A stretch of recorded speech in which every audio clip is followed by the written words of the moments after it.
the mushrooms told me, this voice just 2 hours in, I was like, man, is this going to stop? And it said, hey, we can get you better, but you need to stop looking at everything that had happened and that was wrong, and you need to let that go. We can give you your brain back, and then you need to go create programming for other people, and you need to use your platform for good. And then I said, yes. How this medicine helps you become the observer of what's going on. Like, it almost gives me more time. Like, it awards me more time between the thought, the emotion, and then what I actually do. Everyone wants to live forever now, right? It's like the way I think you get more time while you're alive is by doing this type of medicine, slowing things down. And then the more you're in the moment, which the present moment is the only moment we have, I think the more time you have. And this medicine helps me stay more present. The most important part is respecting it, and then creating your own relationship with the medicine is really important. And if you do those things, I don't think you should feel guilty about taking it. I think we should all have access to it. If the earth is providing this, then why shouldn't we all have access to it? I wrote something where I say, like, the title of it was like, I use mushrooms and mushrooms use me. Raw, uncut, and unapologetic. Welcome to Men Talking Mindfulness. All right, today on Men Talking Mindfulness, we are joined by Daniel Carcillo, a two-time Stanley Cup champion whose NHL career was cut short by traumatic brain injury. After being forced to retire at age 30, Dan faced some of the toughest battles off the ice, struggling with depression and post-concussive symptoms. Instead of backing down, Dan found hope and healing in the world of psilocybin, magic mushrooms, and now he's on a mission to help others do the same. Get ready for an honest and inspiring conversation about second chances, mental health, and the surprising power of magic mushrooms. Welcome, gentlemen. John, great to see you. Dan, such a pleasure to have you today. Thank you for joining us. Yeah, thanks for having me, boys. Yeah, excited to get in this conversation. It's definitely something that Will and I are both passionate about, both have experienced in our own ways. Definitely looking forward to having this conversation. But before we get into that conversation, just a couple of announcements. Talking about mental clarity, and one of the things that has helped us, myself and Will, is we've started using a daily supplement called Nourish, and that's spelled Neurish. So that's Neurish. It's a once daily powder, a supplement that can upgrade your health from the inside out. So head to mentalkingmindfulness.com to find out more, and you can get a discount there by using our code. And also, hey, in October, we've got a Spartan race coming up down in Texas. And if you'd like to join the team, we'd love to see you as part of it. And we are also putting that information out on mentalkingmindfulness.com. So basically what I'm saying, if you want to find out about what we're up to, check out mentalkingmindfulness.com. Easy enough. Get your ass to mentalkingmindfulness.com. That's right. And it's in the show notes too. So it'll be in the show notes, right? Yeah. So, hey, and Dan, I don't know if you've ever tuned into the show, but we also like to kick off the show. The show is called Men Talking Mindfulness. So we actually like to kick off the show with a very simple one breath grounding practice to get us settled, and then for our audience as well. So that said, if you feel comfortable joining us, Dan, we'd love it. And then for our audience, let's go ahead and get centered, get our feet on the ground. And if it's available to you, close your eyes and let's just focus on our breath and exhale, letting it all go, holding it empty at the bottom, and then a nice, long, slow, deep breath in, holding full at the top, and letting that go. Letting that go, and then bring some movement back into the body, wiggling the fingers, wiggling the toes. And let's get into this, boys. Let's do it. All right. Dan, how did you get the nickname, the car bomb, in the NHL? It's like jumping right in. That's the please. What a great name, by the way. Yeah, I used to drink car bomb. Remember the car bomb drink? Oh yeah, back the Jägermeister. Jägermeister.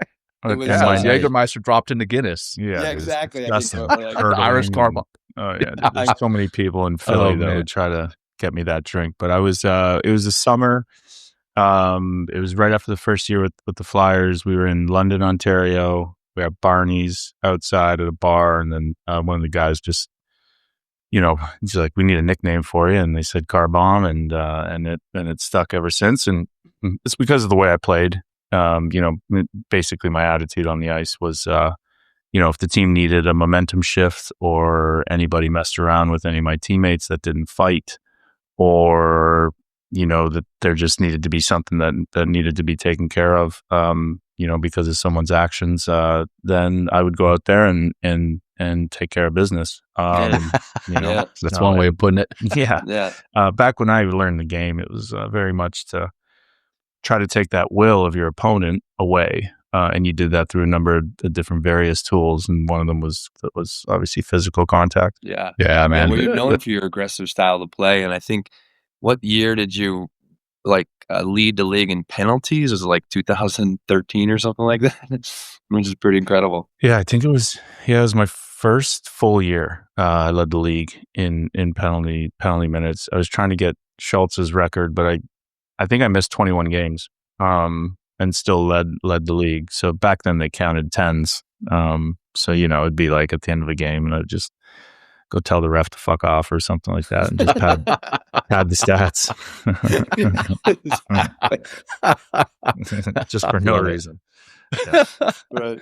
Now, Dan, where'd you grow up? King City, Ontario. So probably a town of like 6,000 people. It's grown now to about 30,000, but it's like 60 minutes north of the city of Toronto, Ontario, Canada.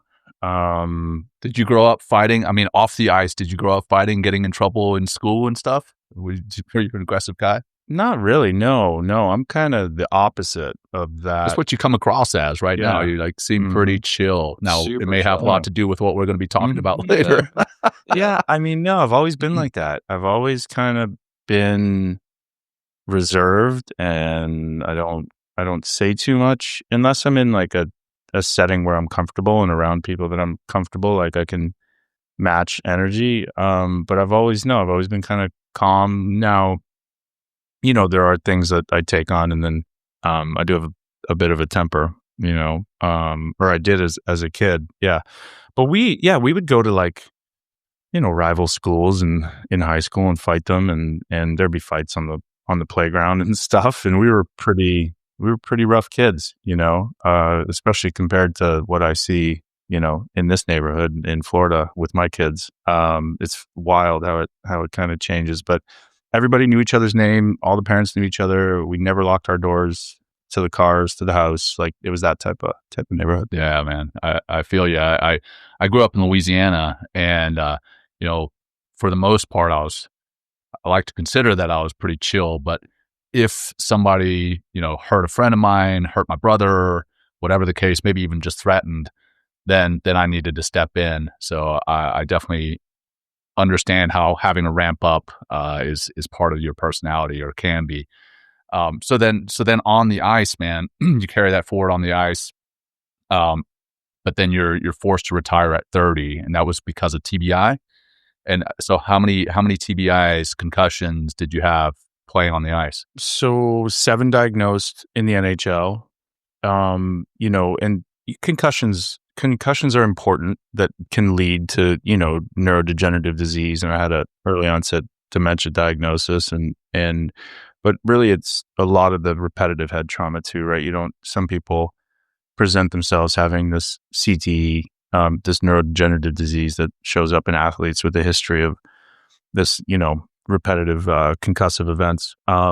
And yeah, I just had a lot of like big issues start happening after the 7th diagnosed, balance issues and light sensitivity and things that aren't conducive for an athlete, to continue on. And unfortunately back then, and I say back then, 2015, almost 10 years ago, I'm getting old. We didn't have like, I wish I had access to knew about like PubMed papers and because this is right around the time that Johns Hopkins was starting to, pick up research into these medicines that are found in nature that can actually reverse the signs of brain damage. And so if I had them, maybe I could have played longer, but it's just the arc of my life, getting out of the league, getting into the medical system. I had all the means in the world, and they couldn't do much for me, which is a scary proposition for really anyone that's looking for answers for concussion. So, but I'm just blessed that, my journey's my journey, and mushrooms ended up finding me, and then just trying to carry that message now to other people that don't have much hope. Yeah. How did you and the mushrooms find one another? Yeah. So the That first, smile has a lot behind it. Yeah. well, Anyway. well, they can hear you. They're in my. They're coursing through me all the time. It's nice. So I first got like prescribed pharmaceuticals for the first 2 years.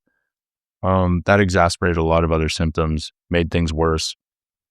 I got really angry because it was just this constant fluctuation of cocktails and stuff. And so I just went cold turkey off of that. Probably shouldn't have done it. Had a couple seizures. Ooh, Jeez.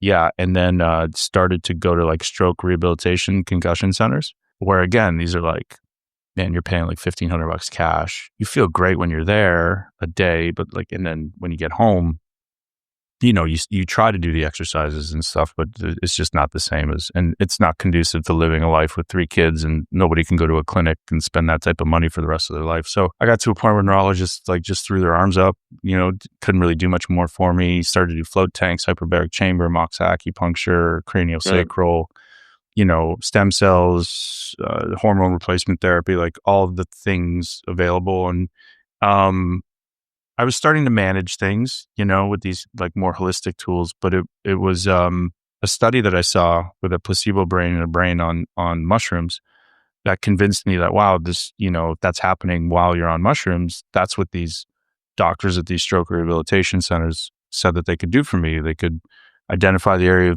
of my brain shut down due to trauma and then wake it back up by doing these exercises. That all sounded great, but it never really happened. So, but before I left, I learned so much about the brain and diagnostics and like how things were operating and just being in my body for, being a professional athlete. I took diagnostics before I left, blood work, and then, partook in one of these ceremonies in the summer of July in 2019. It was right when, they decriminalized it in Denver. So I was like, all right, still stigma there, but I can't get arrested for it. And so I partook in 5.6 grams, and I Whoa. I approached it like very naive. Like I had Yeah, you went no off the idea deep end right away. right away. Yeah. And Yeah. I was suicidal at that point. Right. And so like mushrooms exasperate what's at the forefront of your mind. And, Oof. people listening to this, I don't shy away. Like we have a center in Portland. We're going to open up another in Colorado. But Yeah. if you're dealing with anxiety or depression, you're going to meet the anxiety or depression in the ceremony. Right. And so like we prepare, and what you guys just did at the beginning of this podcast, like the way you get through it is by knowing that the facilitator in the room, you've prepared them with what could come up, and then you tether to your breath, and you really be curious about why it's there, and you learn from it as opposed to running away from it, because it'll just continue to chase you. Right. Yeah. And so, yeah, it really smacked me and showed me that I was in this kind of loop.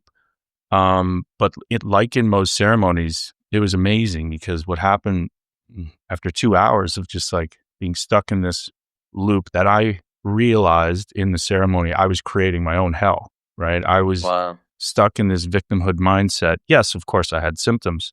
But I was attacking the NHL for what had happened, and I wasn't really taking ownership. Like if you think of it objectively, and there's lawsuits and stuff going on, and I probably shouldn't say this, but like, man, getting hit in the head isn't a good thing, And so the mushrooms told me, with this voice just, 2 hours in, I was like, man, is this going to stop? And it said, hey, we can get you better, but you need to stop looking at everything that had happened and that was wrong, and you need to let that go. And then we can give you your brain back. And then you need to go create programming for other people, and you need to use your platform for good. And then I said yes. And as soon as I said yes, and I meant it, everything lifted. Like I shot up to somewhere before the clouds, still kind of in my body, but and then I felt unconditionally loved for the first time. Like it felt like, when I grabbed my kids and you hug them. So, and then I've never looked back, man. Like that was almost 6 years ago. And, I've never had a symptom since. It took about 6 months for everything to fall away. I did 2 high doses, followed by a specific washout period of 4 weeks, and then 5 days on, 2 days off of a microdose protocol. Focus on my diet, sleep, mindfulness practices, the way I saw the world. And yeah, man, I've never been happier, and if I can have this, I know in my heart other people can have it too if they want it. Yeah. Yeah. Beautiful, man. Let me just say, John, like one thing that we don't even have in the notes here, but you brought up what you're saying is this inherent wisdom that's in the mushroom itself. You just like, cause I've had that same experience. John and I actually met first time in person.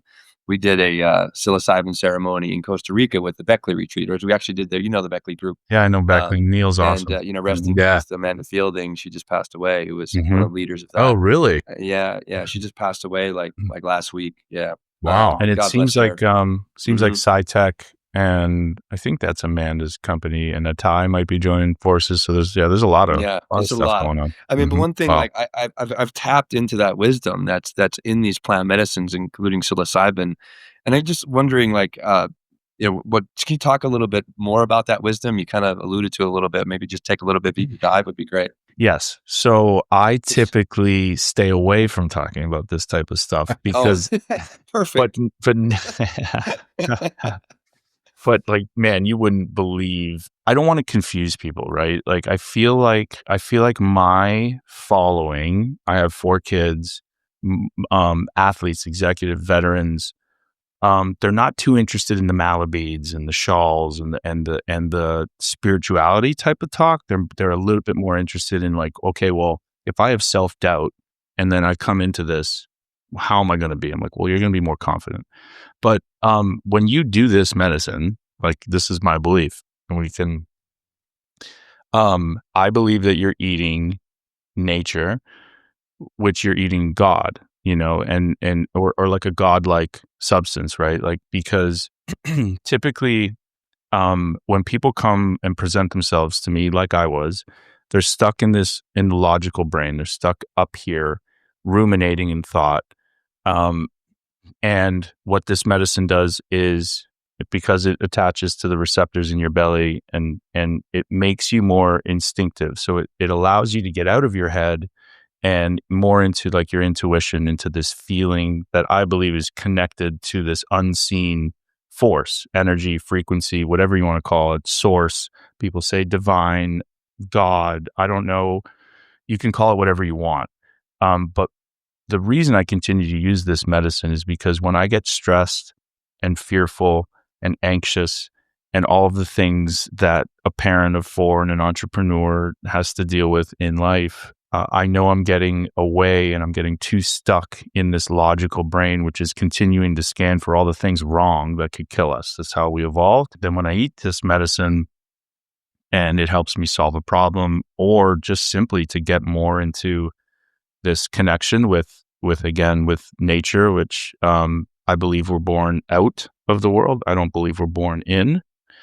And that's an Alan Watts thought, and it just really resonates with me. That's what I tell a lot of people, right? And again, I don't talk about this much because it scares people. I think you meet God in the ceremony. Like, God is inside of these mushrooms. Like, so when you get to peek behind the veil and you feel it, and that, I think, is the mystical experience that Roland Griffiths and these that's the thing that I think will be missing when these pharmaceutical companies try to take the trip out. Why does this work, right? I think you just have some realization that the way that you were thinking about your depression or anxiety and living your life was just so stupid, and just like, it just doesn't. You're almost dumbfounded by the way that once you have these type of feelings and realizations, like you can't go back. So anyway, I hope that makes sense. No, it makes I a could hell of a talk lot of about it. sense. Yeah. Yeah. No, it makes a lot of sense, and thank you for clearing that up. And it's like I've had that in mushroom ceremonies. I've done ayahuasca like over 6 times. So, and I've like all of a sudden this voice comes in. You're like, where is that coming from?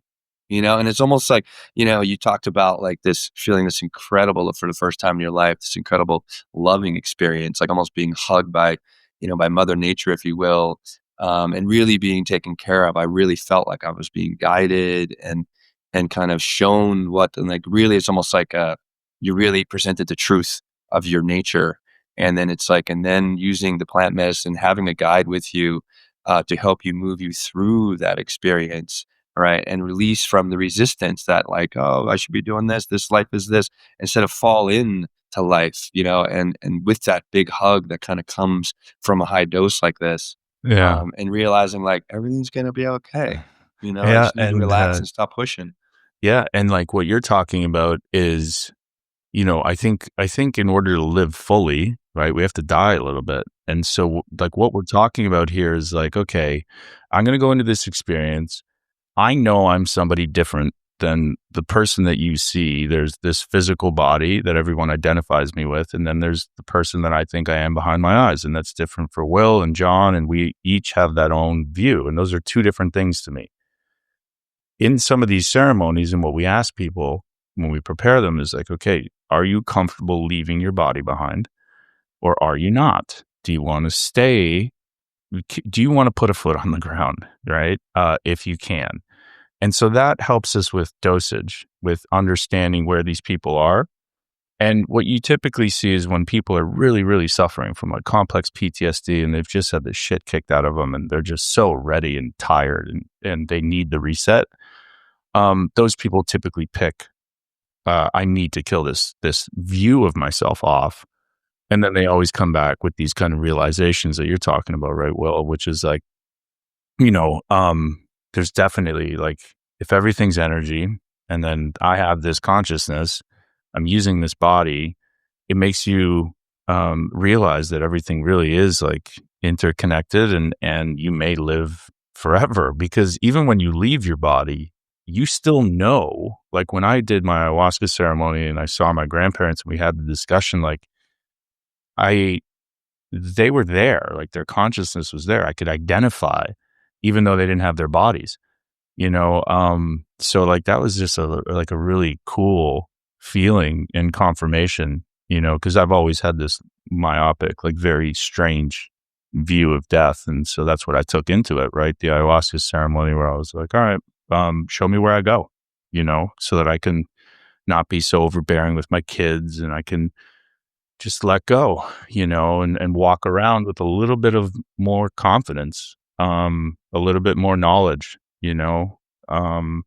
so yeah, I mean, I could, like I said, you could talk about it for hours. Like it's remarkable. Well, I love that piece that you just said there. I loved it all, but that piece there at the end, letting go. I think that's one thing that so many of us struggle with in this world. Heck, your TBIs led to your being retired early. I went to this course. Veterans struggle with leaving the military. A lot of us do, because we've had one singular mission for 4 years or 40 years. Regardless, we've had one singular mission, and that's to basically fight for this country. When you really boil it down, athletes are the same way, right? You've had one mission. You can play hockey. You're going to be a swimmer. You're going to be a baseball player, play football, whatever the case may be. That's your mission. And you kind of become defined by that.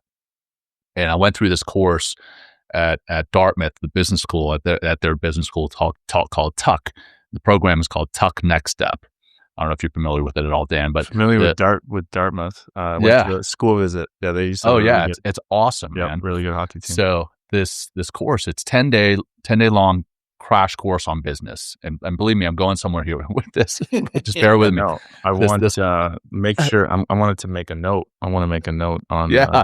Dude. Yeah, we can check into that later, man. But this course is called Next Step, and half of the cohort are either retired or soon to be retired military service members, or getting out. They don't necessarily have to retire. And the other half of the cohort is transitioning professional athletes. So you're in there with NBA players, you're in there with gold medalists, you're in there with hockey players. And when we first get together, there's this kind of mutual respect. Like we stand in one room, there's athletes on one side, veterans on the other, and we look across the room and like, damn, look at those superhero athletes. And they're like, damn, look at those superhero veterans. And then the next day we're sitting in the class and we're next to one another and we start talking and we're like, oh, wow, there's actually a lot more in common with these guys than we realized. They're suffering kind of a loss of identity as they're going through this. we're feeling a loss of identity as we're going through this, and we start to bond. And now some of my best friends are still like ex-professional athletes, and that's where the letting go. I'm coming back to the letting go piece. Letting go of how you've defined yourself, letting go of your ego, letting go of holding on so tight to one thing or another. That piece is so huge. How much of the anxiety and or the depression that you were feeling do you feel was from the physical side, from the TBIs? And then how much of it was from essentially losing your identity early? And then how do you feel those were addressed in these ceremonies? Yeah. So I feel like I was lucky because I didn't grow up like ever thinking that I would play in the NHL. I was really drawn to the game because it was like an emotional release. I was a very confused. I was calm, but I was a little angry inside, like frustrated. I grew up in a house and I'm an empath where I think, our parents, back in the day hit us, right? And it just really made me upset, and so then I took it out on a sport where I can, legally pound somebody if they're touching a puck. Right. So I wasn't like this Toronto kid that was like, all right, so really when I left, what happened to me was, I really missed the room. Like I missed the community. It wasn't necessarily that I wasn't a hockey player because I was always a little embarrassed and shy. Like I usually typically don't tell people what I did. They find out and like, why didn't you tell me? I'm like, well, I don't know. That doesn't, it was something I did. I'm proud of it. I'm really proud of it, because those are the skills that have helped me, number one, like recover from the TBIs, and number two, put those, skills into building what we're building now. But it was really community. What I found was when I got into the real world, and this might sound really bad, but it's the truth. When I got around civilians, I was like, I am so different from these people. I feel you, man. I feel and you. it's not that I'm better. I'm just different. I'm like, my brain, I don't want to talk to Rick about the weather. I just don't want to fill the time. Yeah. I don't, I want to have these types of conversations. Word. I want to have the types of conversations that I had on Sunday night with like Wade and Jamie about what this all means, about like what we're doing with our life, like these deeper, these like meaningful things, right? Not just filling the air because you can't just stand there quietly, and so that was a really big thing for me, was like community is gone. And now I need to find other people because I work off of energy. And if I tend to isolate when I get depressed or anxious or like fearful, or, I'll just kind of cut myself off. So, building a community was really important. And it was, just difficult to find. But to your point, the veterans and the athletes, we are so alike. I always say like different arenas, same traumas, similar traumas. And people say, well, you didn't risk your life. And it's not, I don't think it comes down to that. I think it's always this kind of like fight mode. You're always very hyper aware, which also I think makes us good, business people, right? Like these skill sets of attention to detail and operations, and like things need to be the way that they need to be in order for us to succeed. And then I think the other thing is accountability. Like when you build something with an athlete or a veteran, and you mess it up, it's like you could come and tell me and I will fix it immediately. There's no grudge that I'm going to hold against you. It's just thank you, because you're trying to make me better. There's no drama, so, I think finding your tribe is really important. And it's something we're focusing on right now at the center. It's like, okay, like how do we, because the other thing I heard you say, Jon, is like, well, how do I live? Like, like, okay, you've just highlighted, or this medicine or this program that I just went through highlighted pretty much everything that's wrong, right? So now how do I live? How do I live a fruitful life?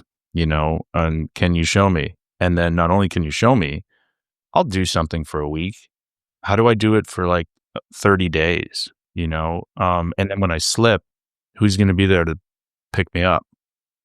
So like that's a big part of the program, of it's like, hey man, this is what you should eat. This is how maybe you should think about, what you're doing, and do hard things. And then on the other side, there's usually a paradise, Yeah, I mean, access your humanity and all those things you talked about. One thing we see often from the men we work with is that loss of purpose, and that can lead to all sorts of depression, anger, frustration, all sorts of thoughts that don't align with who you want to be. So I'm glad you're actually including that in the program as well, because like, you have these, you can have these massive experiences from doing it, that working with this wonderful medicine, but then it's like, what do you do with it? And if you don't have that, now that you've been released, and kind of free from, or kind of go above like that thinking that's been trapping you in the same space. And it's like, okay, what, now you mentioned earlier, it's like, what is the next best step for me?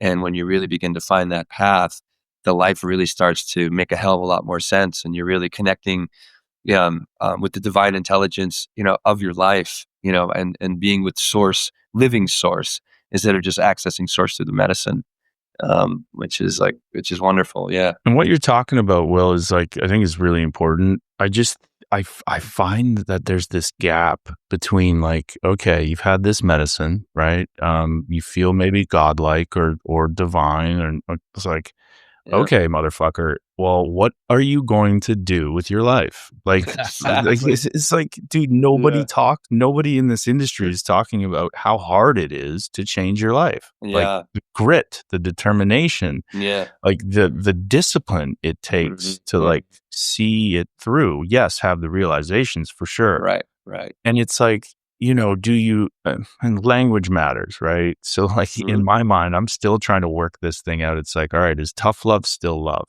And how tough can I be on myself? And like the reason I'm working this out, Will, is because like I was so far on the other spectrum where like I was so negative towards myself that would motivate me, this fear of not being good enough. Like that's what motivated my whole life, I don't do that now, but some days I do that. And I'm kind of caught in between. I'm like, is that bad for me to do that? Because I respond really well to that. Can you do that forever? I don't think so. I think it needs to be, and then you just find like what works for you, what works for, for Will. That narrative might not work for me, might not work for other people. Right. So like, it's a really interesting thing of like, okay, like how do we talk to ourselves? Because one thing that did happen, a big shift, was that negative voice turned really positive.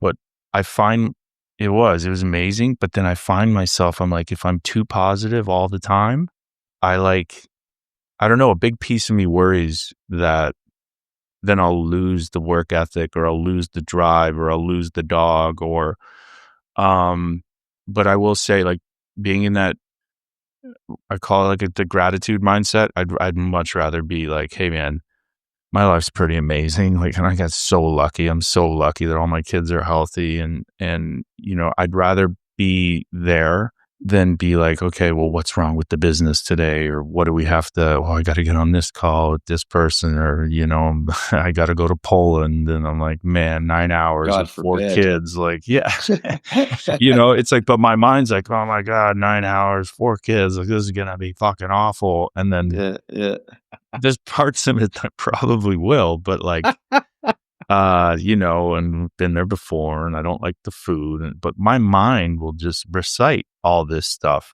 But what's cool is like with this medicine, I get to observe it.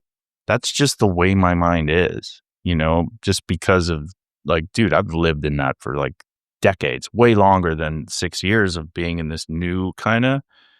So I'll watch it, and then I'm like, like, let me play it through.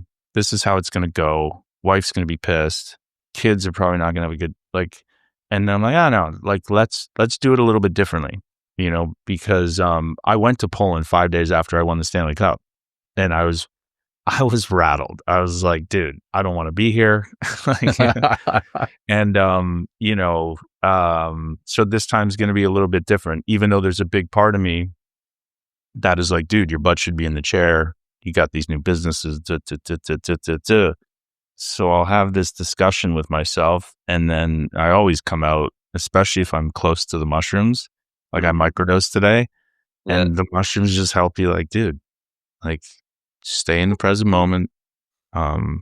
Chill the fuck out. Chill out. Everything's going to be great. Yeah, you're going to be on a time change, but just figure it out. Do your calls here. Go find a gym. Yeah. There's a healthy McDonald's right down the road. That's serious. Because the European McDonald's is better. Oh, dude. Yeah. So, I think that's the other thing that I would like to touch on is like how this medicine helps you become the observer of what's going on. Like, it almost gives you a second, or like, it gives me more time. Like, it awards me more time between the thought, the emotion, and then what I actually do, which is really cool. Like, people are constantly asking me, because we take genetic tests and blood tests and stuff at the center to prove that this is reversing the age of the brain and all this stuff. But it's like everyone wants to live forever now, right? It's like the new thing, or Brian Johnson, the do not die guy. Yeah. But the way I think you get more time while you're alive is by like doing this type of medicine, slowing things down. And then the more you're in the moment, which present moment is the only moment we have, I think the more time you have, and this medicine helps me stay more present. So it's cool. Yeah, man. I was having a conversation with my daughter not too long ago, and she was like, when do I get to drive? She's 8. She's like, when will I get my driver's license? I was like, oh, well, when you're 16. And she's like, that's twice my life. I've lived 8 years. That's 8 more years. I was like, baby, that's going to go really quick. As you get older, that time goes by faster.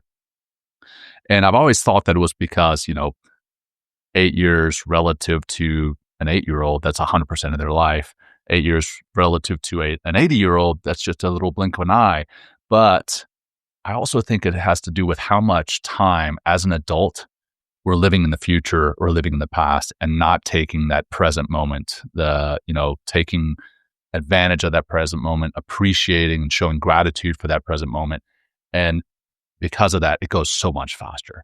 But the times that I'm actually present in the moment, like I went with my same daughter to Australia a few weeks ago, and Dan, I had the same concerns. I was like, oh my gosh, 17 hours on a plane with an 8-year-old. This is going to be hell on wheels. She was an angel. She didn't get up the entire time, like not even go to use the bathroom. I was like, what in the, like, anyhow. I was going to say my only concern is the 2-year-old. The other ones are like, they'll be all right. Yeah, man. But I had those same concerns. And when I was in Australia, we were there for 12 days. It went really slow because I was very present, because I wasn't working. I wasn't thinking about, I love you, Will, but I wasn't thinking about you too much. I wasn't thinking about the show too much. I got to think about that later. Thanks, man. Will's not sleeping at night. But yeah, man, the present moment, it slows things down. And I think, like you said, even without living any longer as far as number of years, we live a longer life because we're here, we're present, right? People have absenteeism. Yeah, sure, they have physical absenteeism, but they've also got mental absenteeism when they are not in the moment. They are somewhere else, some other time, some other place. Man, they are wasting so much of this present moment. Yeah. So maybe we take some time to talk about what keeps me present. So because this is just one tool. So working out really helps me. Sure. And obviously getting the right sleep. Correct. Mushrooms help me, and then breath work really helps me. So same. I don't know if you guys eating have any well. others.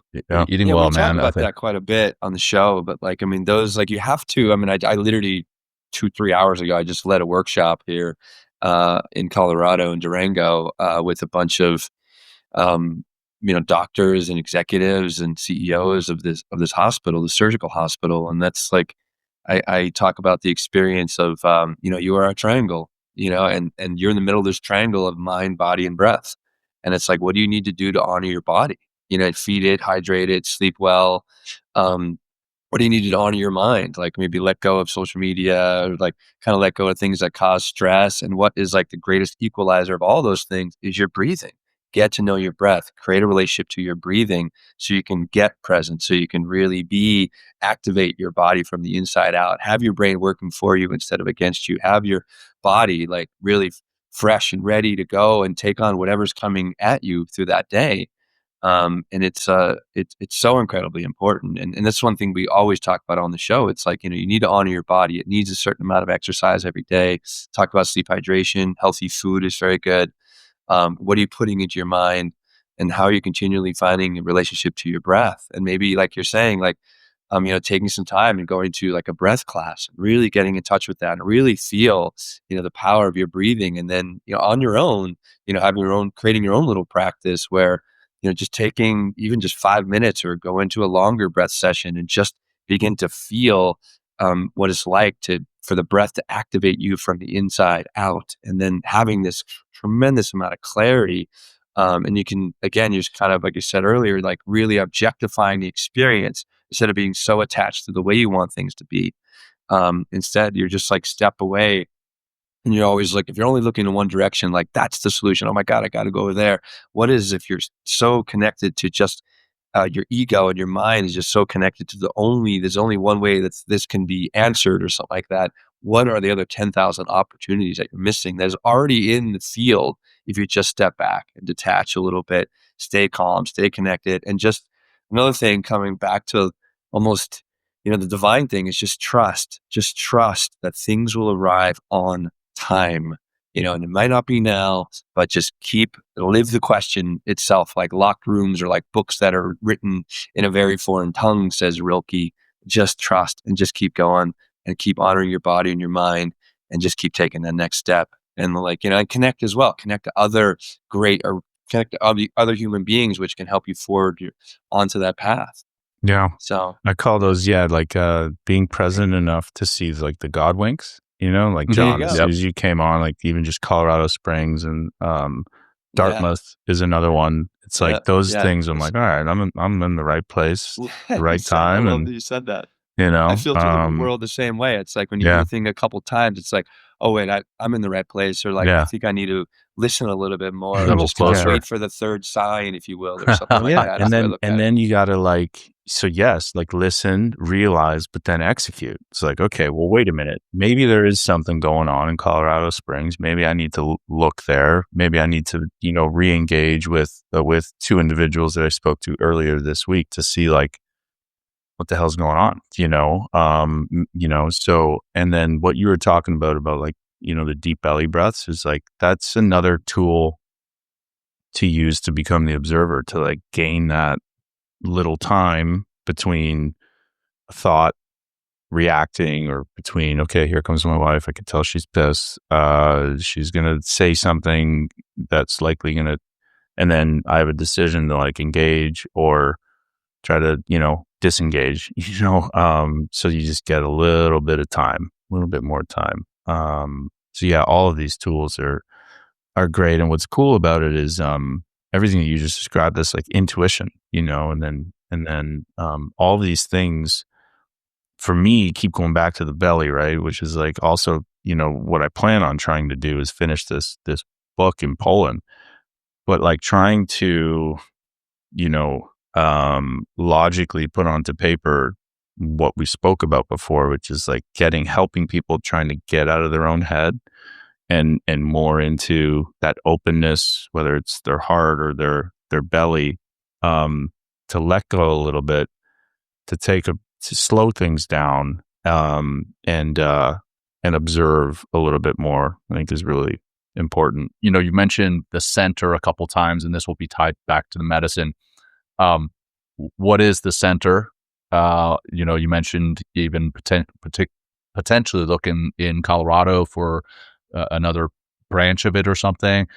tell us more about the center, and then you mentioned a book. So what is that? Yeah. So the center is called Experience Onward. Obviously what we offer there are these legal guided mushroom experiences, and in 2022, Oregon voters voted in a program called Measure 109. So it's the first legal regulated mushroom program in the country that opened up.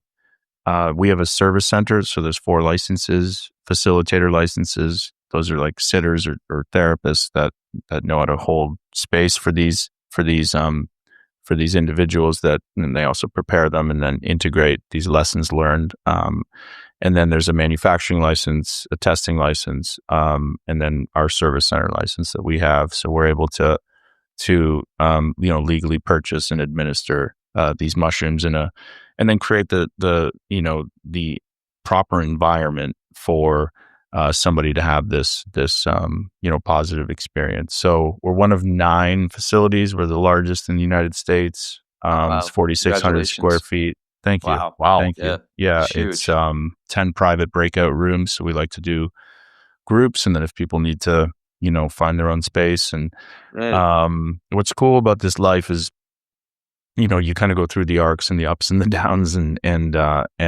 this is something that is like, I know for sure is why I'm here, using natural mushrooms, no synthetics, and then also like collecting data to prove that this isn't placebo for a couple different purposes, to get more concussion survivors and people that are suffering, that are blocked by the stigma, to realize this is really good for the brain, the body, the spirit, and then to open up more of these states, so people have, more access. So the first one's in Oregon. We're going to expand to Colorado, and we're looking at 3 properties. So as soon as I get back from Poland, I'm gonna head up there, and that's been exciting. We just finalized kind of that deal, and what you have are 2 different things. So Oregon's an urban center, so there's different rules in each state. So Oregon doesn't allow for overnight stays or for an actual full retreat,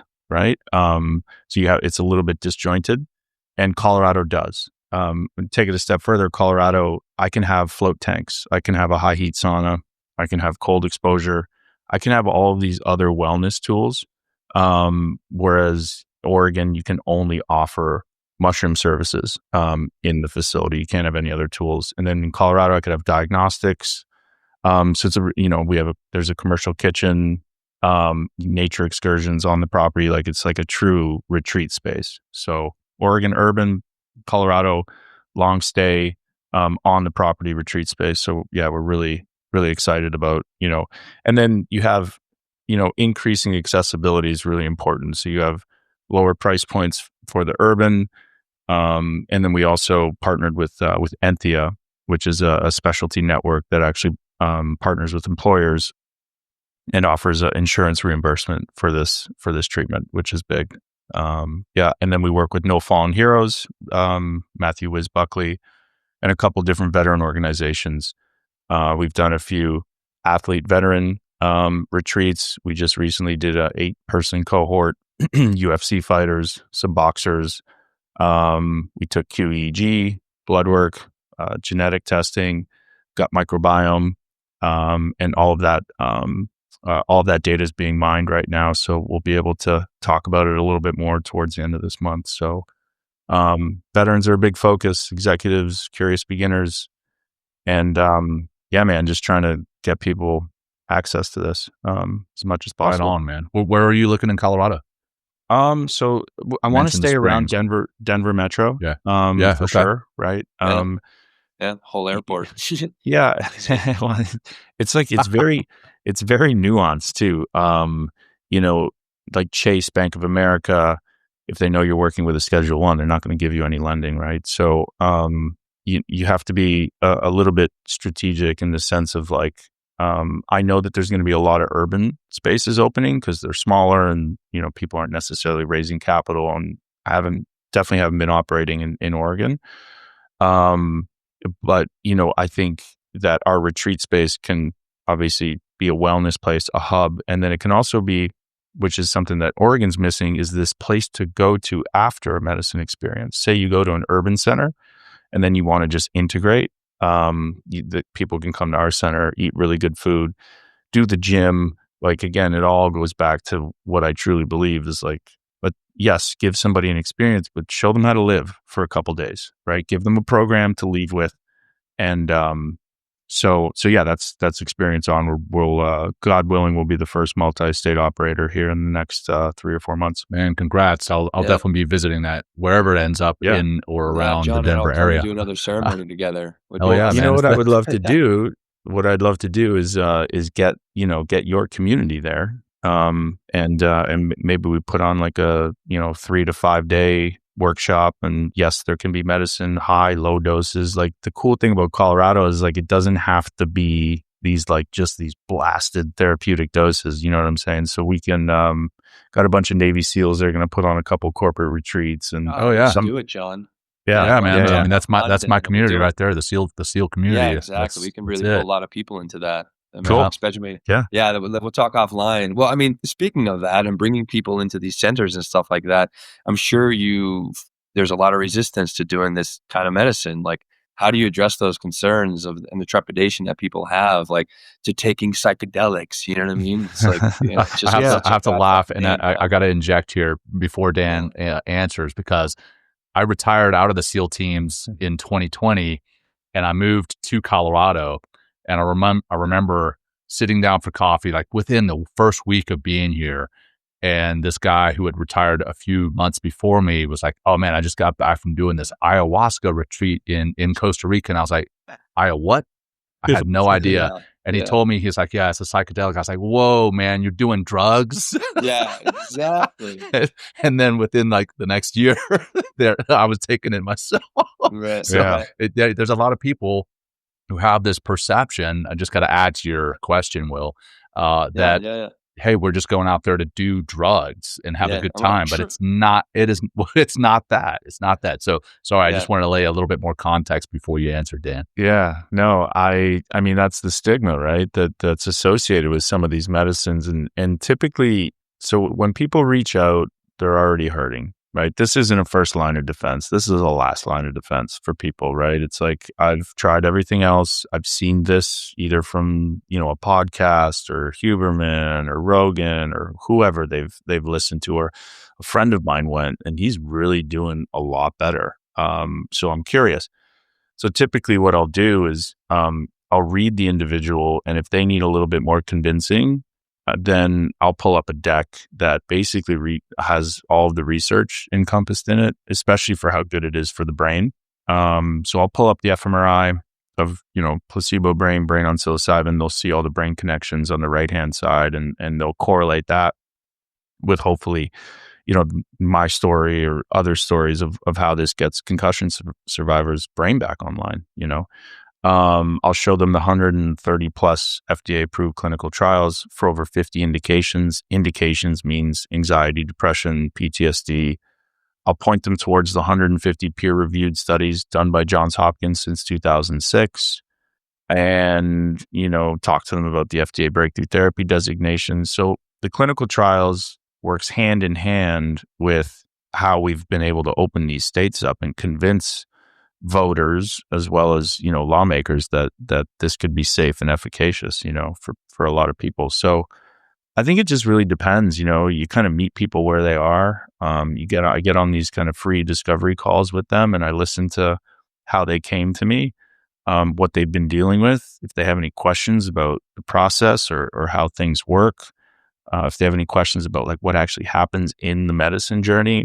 I gauge Will, if it needs to be a little bit more spiritual, or if I'm going to scare somebody off with that type of talk, maybe it just needs to stay a little bit more, in line with how beneficial it could be for depression or whatever they're coming with. So, it's a wide variety of people that are kind of searching for this, and stigma sometimes gets in the way, but, man, we did a little bit of market research. There's over 108 million Americans that have admitted to doing some type of psychedelic, in the last like 2 years. So that means that people are freely saying that they're breaking the law.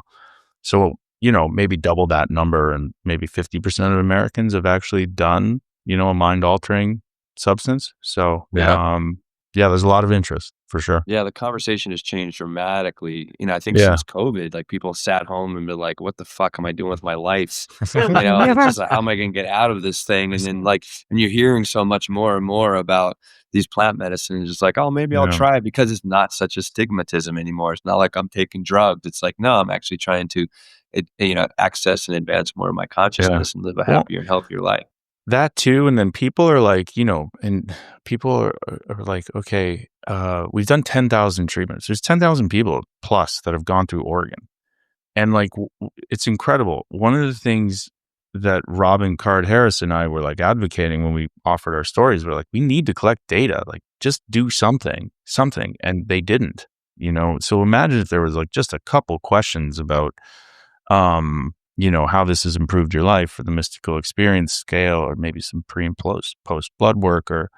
So I think that's another thing that's exciting about Colorado, is like our ability on site to run people through a very quick 6-minute QEEG, take a swab, do some blood work before you come, order that with Quest Diagnostics. And then, the narrative is like, not only for yourself, right? Don't let the stigma get in the way of like, well, I don't think it worked.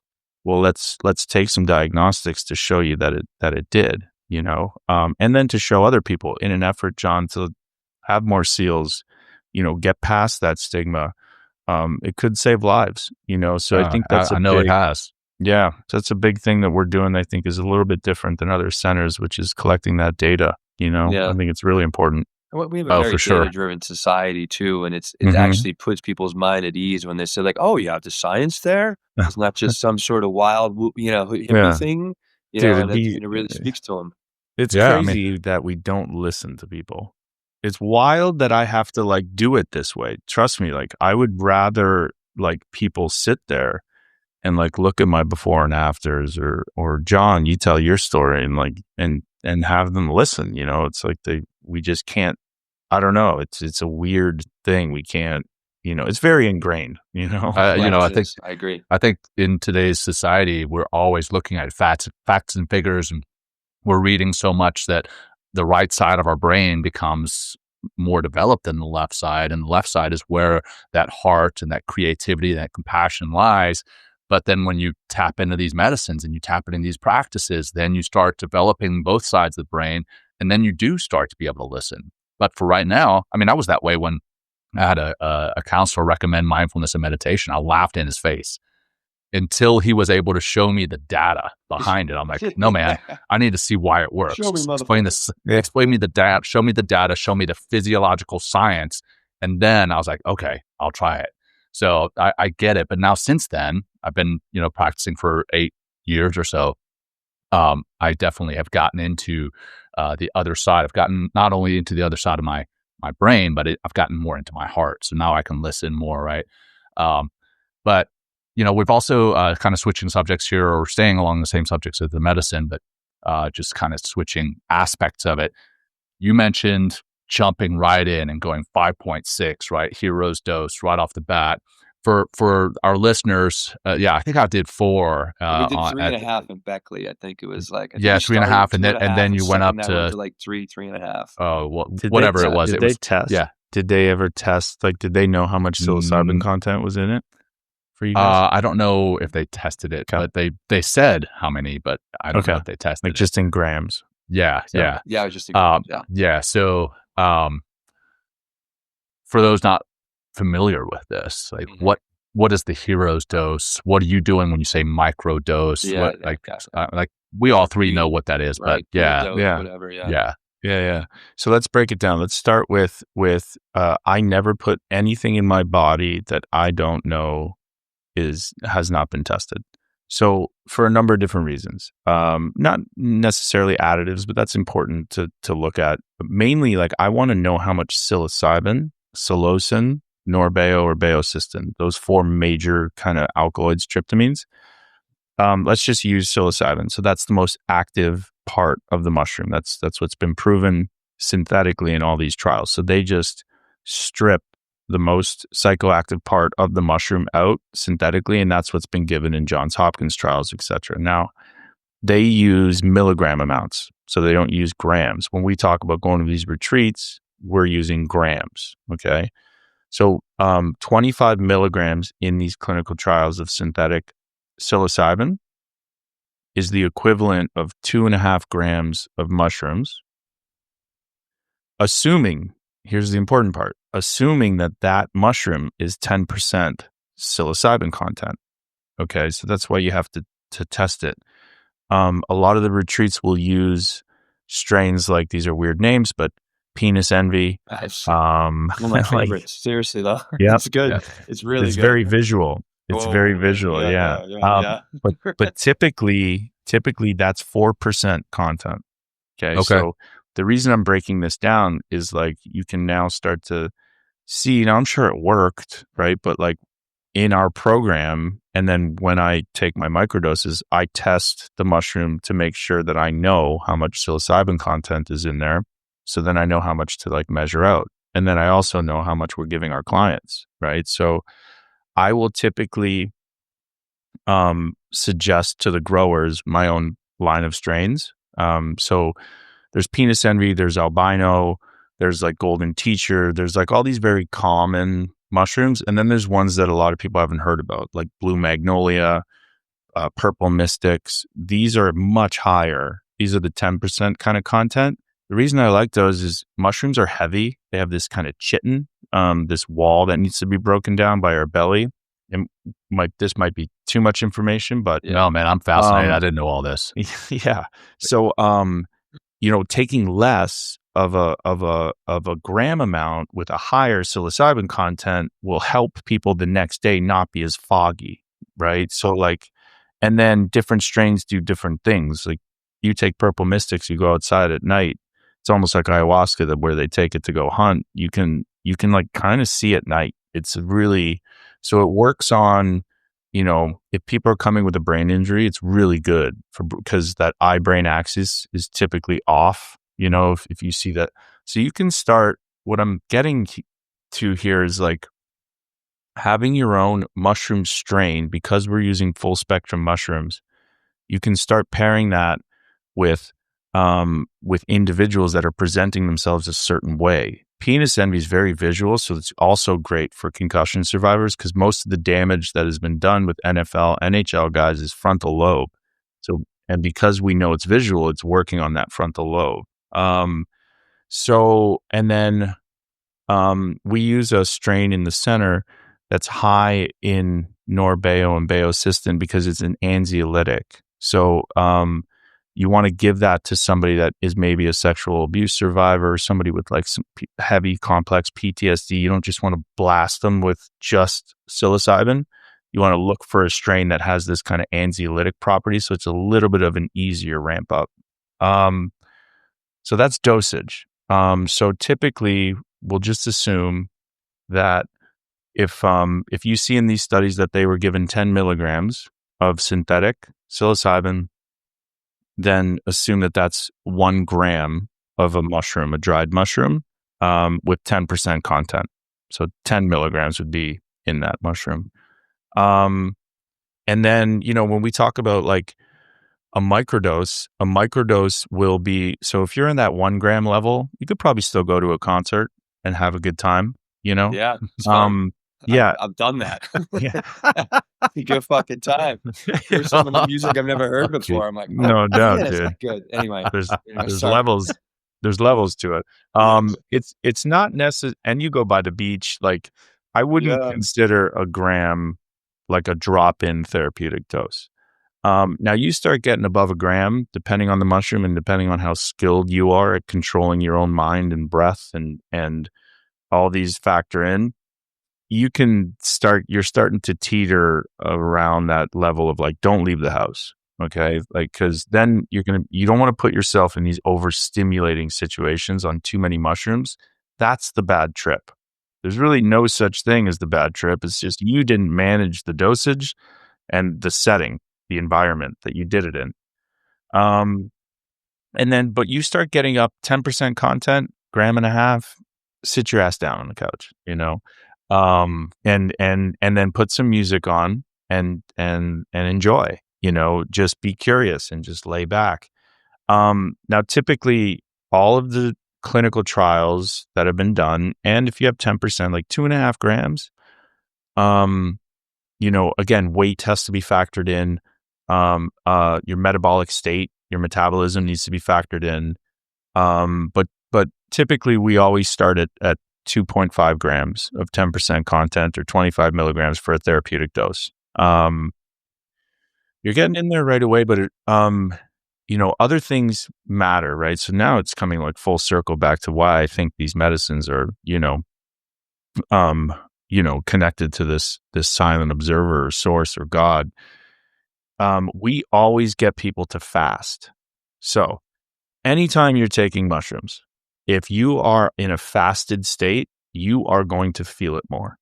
So if you just ate, then the food is competing with the mushroom because the mushroom is attaching to your 5-HT2A receptor. That's serotonin. 10% are in our brain, 90% are in our gut. So if you're fasted, you're going to feel a smaller amount more. All right. Now there's ways to, so I think that lays the groundwork, hopefully, of like dosage and strains and stuff. When people come into our facility, we make sure they're fasted for more than 12 hours. The ground rule for fasting is 4. Like if you're going to take a large dose, some people have thrown up. That's not typical, but you don't want to have anything in your stomach because you could get nauseous. The nausea comes from when there's food and it's competing. The way to get past the nausea is to convert the medicine into psilocin. So psilocybin is a prodrug to psilocin. You guys have probably heard of lemon teching. So people squirt lemon or orange juice or pour ginger, orange juice, something like that. yeah, or ginger, anything acidic will start converting the actual mushroom, ground them up, put the acid on there, wait 5 to 10 minutes, and then drink it. So what you have is it's already converted, so you're not relying on your gut, especially if we're doing a group. We will do this in order to make sure that everybody's dropping in at the same time. Because in a fasted state with lemon tech, we know your belly's clean, and as long as you didn't lie, everyone's going to be in at the same time, right? They're not going to get nauseous, and then you just really need to be prepared, right? Eye shades are important if you want to go internally. Having like maybe some nature loops, 432 hertz music on YouTube is a great way to do it. Eyes open, that's okay too. Over the ear headphones is great. Speaker in the middle of the room is great too, because you can hear all the different levels. But typically, 25, 2.5 grams therapeutic, 1 gram having fun, and then 1/10 of a gram is a microdose. So that can typically be taken Monday to Friday. And there's different ways to do it. Nobody actually knows. So like, John, if you want to try 2 days on, 1 day off, I've done the 500, or sorry, I've done the 5 days on, 2 days off, with 100 milligrams, but that was not synthetic. That was somebody who had dried the mushrooms. Full spectrum. Yeah. The only time you're getting synthetic is if you're in an actual clinical trial. But the reason I think it's important, everybody's seeing the results from these clinical trials. And then if it's 25 milligrams and they correlate that to 2.5 grams, but they're eating 5% content, you'd have to eat 5 grams to get to the 2.5 milligrams, right? So like, I think it's important to just know how potent your medicine is, so yeah. And then if you're doing a therapeutic dose, you got to make sure that you have a guide. Because if you take too much and you're too scared and not used to letting go fully, you can get into this situation that can get very uncomfortable. Anxiety, man. For a very long time. Yeah. And then and all this isn't medical advice, but if you do need to shut it off, there are some medicines, prescription medicines that you could take to shut something off. Yeah. I'm glad you said that real quick, Dan. So all three of us, none of us are medical practitioners. I want to put that disclaimer out for our listeners and our watchers. Yeah, none of this is medical do your advice. own homework. This is just our sharing our experiences. And Dan's clearly very smart on this stuff. But as far as I know, Dan, you're not a doctor, right? No. I'm just sharing the little bit of knowledge that I use for how I guide myself. A lot of my stuff. Sounds like we got a lot of knowledge. A lot of knowledge. And your experience too. I mean, yeah. Wow. Mm-hmm. So, but I think and then I do want to touch on this because I think it's really important. Do not get caught up in these narratives in this industry of feeling guilty for taking a microdose. Don't get caught up in feeling guilty or shameful for taking $1,000 and going to a concert. Yes, the number one thing is you have to respect this medicine for sure. Yeah, anytime I say it, I say a prayer.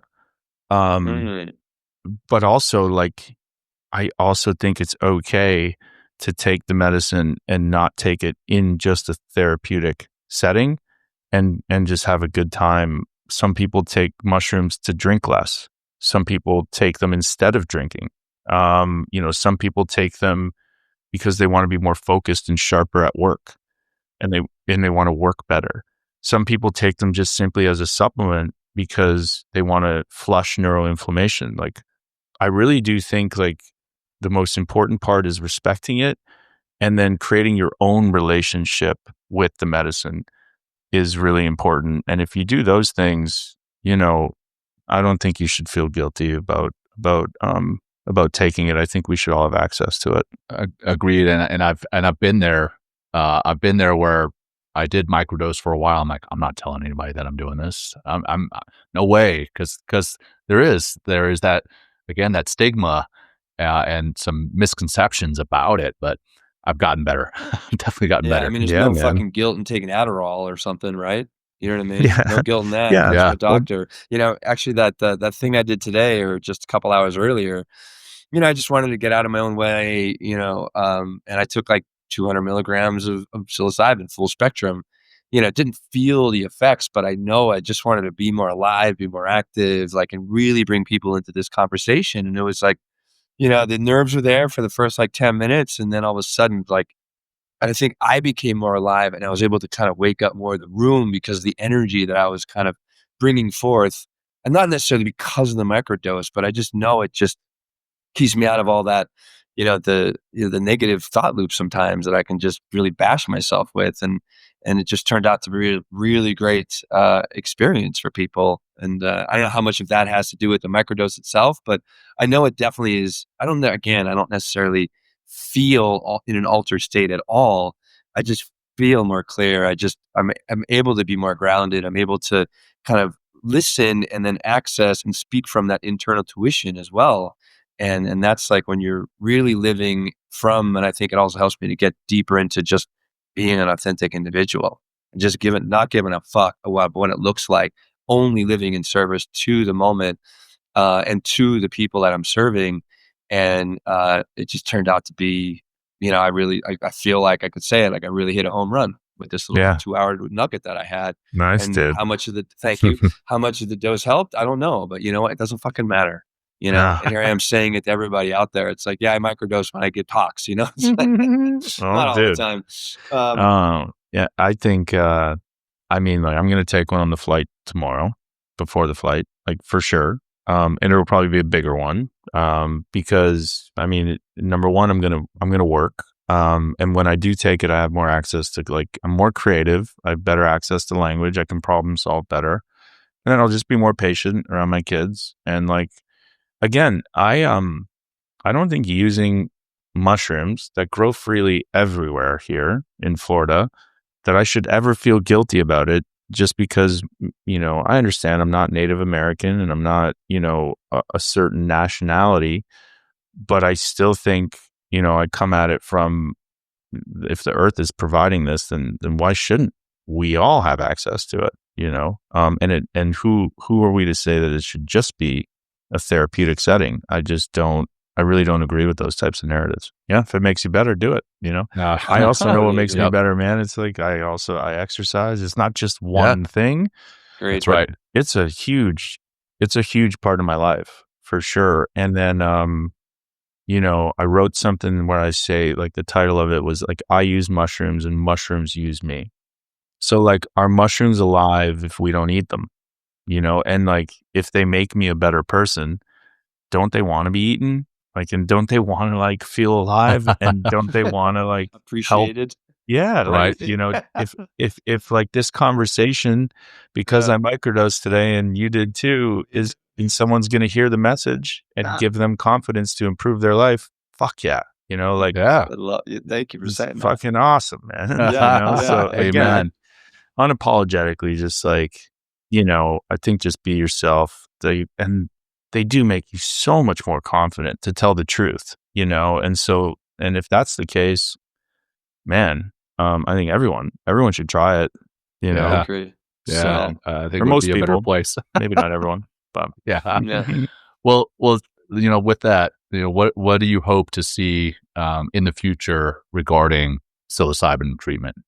yeah, I think, I just keep my head down. I don't go to conferences anymore. I try to get this message outside of this community that already, knows about how special this is.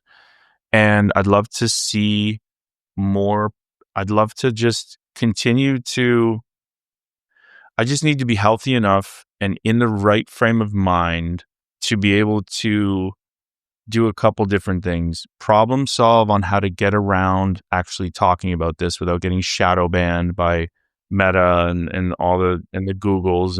And so that's like one problem solving. And then, collecting data, I think is important, to then be presented at. And when I say I don't go to conferences, I don't go to psychedelic conferences anymore. I go to like concussion conferences. I go to like all these other, places where people aren't necessarily talking about it. And presenting that data there, I think, is really important, right? So you give people hope. But in a nutshell, man, just like trying to, operate, do good, have fun, be profitable at these centers, I think is something that's really important. 34 of them have opened in Oregon. There's only 9 left, so like making very smart. And yeah, just, as Wayne Dyer says, dance the dance, sing the song. Whoever sees it, whoever hears it is great. I'm not putting any timelines on anything. I don't have any expectations. I am, and just, I set some goals for myself. And if I do all these things correctly, I know that, if I become, Wayne says, and I really do believe this, you don't get what you deserve in this life, you get who you are. And so if I'm good here and here, then I think everything else will take care of itself. I really do. And when people need to hear it, they'll hear the song, and when they need to see it, then they'll see the dance. And I'm not that good of a dancer, but Nor me, You gotta man. put Nor some me. skates on, Dan. I thought you were a good dancer on skates. I'm just kidding. there's a little pond at this place that we're looking at, so maybe we'll do. There you go, some man. ribbon, a little pond hockey. Yeah. That'll be great. Oh man, random funny story that has absolutely nothing to do with the entire theme except the skating piece. One of my good friends is an F-18 pilot. Okay. So a jet fighter pilot, right? Yeah. Badass, like freaking, That'd be incredible. like F-18 is just a beautiful jet. And his call sign is ice dancer. And normally in the Navy, Another the God call wink, sign, dude. yeah, right. Normally in the Navy, the call sign is something derogatory or it has to do with a terrible story.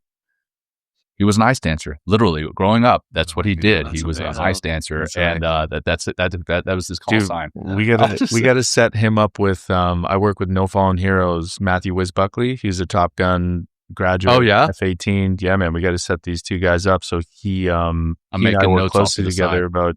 about you know, grants and grant recipients, and he created a foundation. So yeah, we'll Right on, we'll man. link them up. Wow. Ice Yeah. Dancer and Wiz will get him on some skates or something. It's funny. We have, There this we little, go. the God winking you're talking about, Daniel. You mentioned Wayne Dyer, and our guest that's out this week, Tim Ryan, who ran for president in 2020, he talked about Wayne Dyer. So there's all sorts of winks going on. Colorado Yeah, man. Springs, ice dancing, Wayne Dyer. We are definitely in the right conversation today. No doubt, dude. I wish we could probably talk another hour on this, but we got to close it down, unfortunately. But all good. this has been such a great conversation, Dan. Like, I mean, I really get to, I'm hearing from your soul is what I keep, you know what I mean? You're just speaking from such a deep place that I believe, like, or I'd imagine that the medicine has brought to you this wonderful clarity. You're on an incredible mission.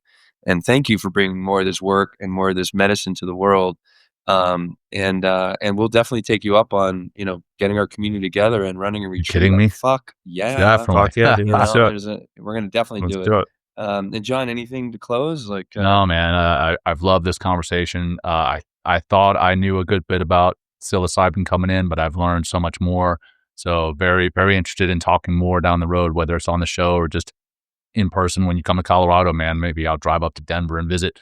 But I have nothing to add, brothers. Let's do it. I'll be there the 23rd, 24th. We'll exchange some cell numbers. I'm sure. Yeah. Will already got yours. we can hook it up offline. Cool. We'll just do one breath to close. Is that cool? We talked about breath today. Let's just find the breath really quick. Look at, here we go. I'll exhale out really easy. Really exhale. Try to hit bottom and feel emptiness just for a moment. Stay empty. Fill with life, fill with breath. Little more. Let's hold that life in our body for 3, 2, 1, and let it go. Dan Carcillo, everybody. Daniel, thank you for being the man you are. Thank you. Wonderful having you. Yeah. Thank you, everyone, for listening. Thanks, brothers. Yeah. Thank you for joining us today. We hope you walk away with some new tools and insights to guide you on your life journey. New episodes are being published every week, so please join us again for some meaningful discussion. For more information, please check out mentalkingmindfulness.com.